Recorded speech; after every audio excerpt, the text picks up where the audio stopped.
Video 218, Startup Modes. When we first start the game, we end up here. And though I do sometimes describe how to get out of here, I don't always do it. So if someone's jumping into the tutorials right now and they're trying to follow along and see what I'm seeing, they might be like, what the hell? How's that happening? My game isn't actually building like their game is building. The snapshot isn't right. My snapshot doesn't do that, etc., etc. But it does. It's just that if you're jumping in, you may have missed that part, right? And we know that some people are just going to jump in right away and skip some stuff. And so we should really fix this. So right now you got to press the 5 key on the home row and then the 5 key on the number pad. And then bam, you're there.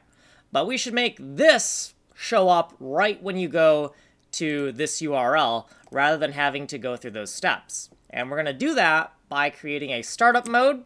So here is our startup mode, SUM for startup mode. We can either have tutorial or release by selecting a 0 or a 1 here. And we turned off crash on vital to do because we have some code we need to finish in here.